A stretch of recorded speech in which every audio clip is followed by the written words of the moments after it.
Welcome to the CAD-CAM University channel. In this lesson 3 of chapter 2, we will be covering profile operation. So to get started, we can go ahead and click on a 2.5D tab and go to profile. A profile is set up to do a single line geometry, usually around a part or doing slots, but it can be used for multiple different applications. So like what we were talking about in the face mill, first thing we're going to start off with is our geometry. So in this particular profile operation, I would like to cut the outside of our part up to size. So what I can do here is click on my chain, and it automatically puts one chain in there, and I can tell it I would like to wrap that chain around using the constant Z. Now I have a continuous chain going all the way around the outside of my part. I can accept that. And we'll go ahead and pick a tool. At this time, we're going to be using a 10 millimeter standard end mill. Now, like I mentioned before, if we wanted to put our feeds and speeds in here, we can here's our feed rate over here, as well as our spindle RPMs right here, as well as our coolant. So if we would like to run coolant or no coolant. Now our levels are already pre-set up for us, but if we just want to verify them, we can just click where the 0 icon is for the upper level and click on the top of our part, as well as the bottom of our part. So we now know it is exactly 50 millimeters. Now if we would like to go just a little bit farther past, we can do that as well. So we can do a minus of 1 millimeter past. And by putting the minus in there, it's telling us that where that chain is going to go an additional 1 millimeter past our 50 millimeters here. So we'll be doing a total of 51 millimeters. Now in the technology section, here is where we can choose what we're going to do with our toolpath. So what I'm going to start off with is we're running our tool side on the left. And if you're not sure on tool side left, center, or right, we can just click the geometry button right here. And this will give us a great view of where our tool is. At this point, maybe I would like my tool not to be starting on a edge or on the corner here, and I would like to shift it over. I can come over here and do a start position and just get my mouse cursor in there, and I can click anywhere I would like, and I can change that start position of that end mill. I'm happy with that, so I'll go ahead and accept that. And what I'm going to be doing is I'm going to do roughing passes as well as finishing passes. So by turning on my rough checkbox here, I would like to do a 3 millimeter step down. So for every time the end mill makes a pass around the part, it's going to be stepping down 3 millimeters here. As well as I would like to leave a 0.3 millimeter wall offset to do one finishing pass. So what we're looking at here is, let's just go ahead and save me calculate. So what we're doing is we're doing a step down of that 3 millimeters. So each one of these lines is 3 millimeters, but it's leaving material on the wall. And let's just go ahead and do a top-down view. And we'll zoom into the path. So here is our roughing passes on the outside, leaving that 0.3 millimeters for a finish pass. So on that finish pass, it is cleaning up that leftover 3 millimeters, taking it all in one depth of cut. If I would like to do step downs with my finish, I can do that right here. Okay. And for that, we'll go ahead and put that at 3 millimeters as well. So now we can save and calculate, and we're going to be doing multiple step downs with our roughing as well as our finishing. So let's go ahead and zoom out here, and we'll see we're starting exactly where I told it to start here, but it is doing a constant step down. So what I mean by that is it's going to go around the part, arc off, and then step down. So what I can do to get a little bit nicer of a finish is, instead of doing that on-off motion all at the same spot, what I can tell it, I would like to keep that end mill constantly going around the part using a helical pattern. So for that, I can come over to my depth type, click on helical, go ahead and save and calculate. And now you can see that I have one lead in as well as one lead out. And we're doing a nice helical path going all the way around the perimeter of our part. in my linking section, I can control my arc in and my arc off. So we are doing an arc with a 60% of the radius right there.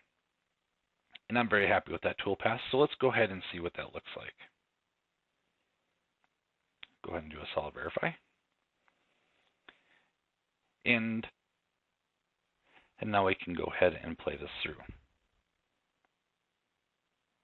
So that was our rough pass that went first, and then our finish pass came to follow. Now if we just want to double check to make sure we're up to size, we can see that all the way around the part, we are right up to size like we're looking for. So now we have one other profile operation that we are going to put on this. And before I hop over to that new one, go ahead and reopen this one real quick, and I'm going to give this a name. So I'm just going to say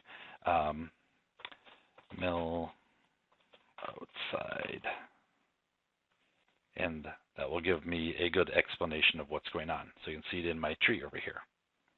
So now we have milled the outside. Now I would like to mill out these two little slots right here.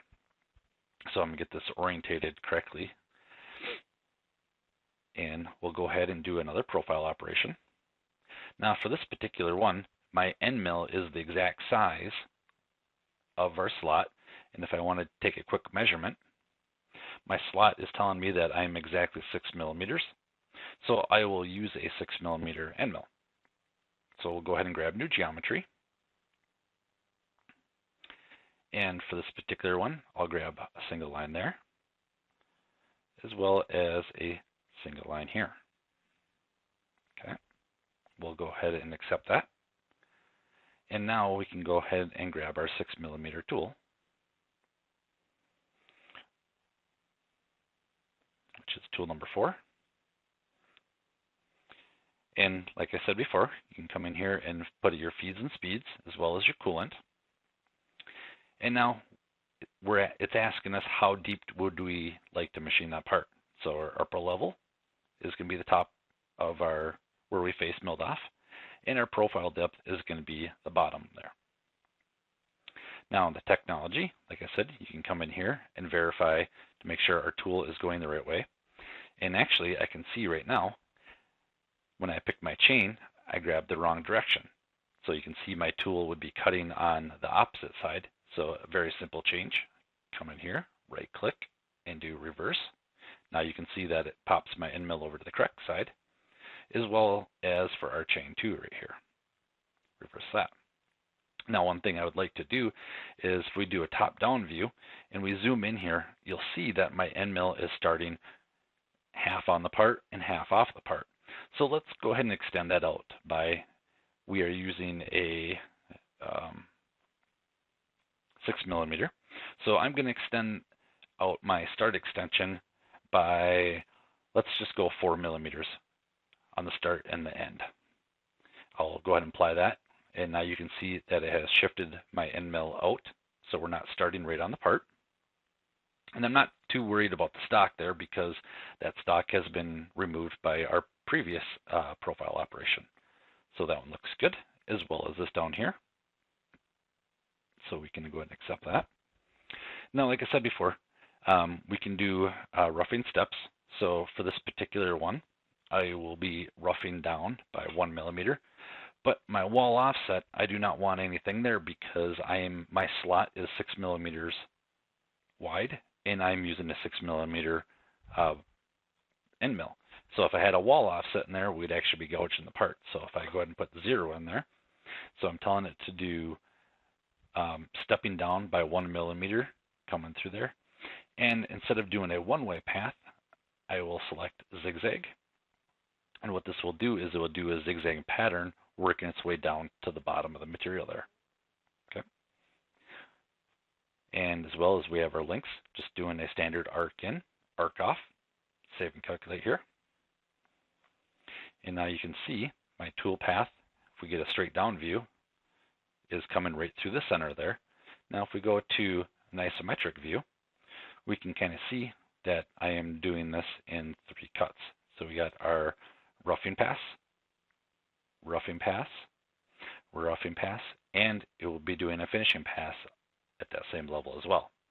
So let's go ahead and simulate this.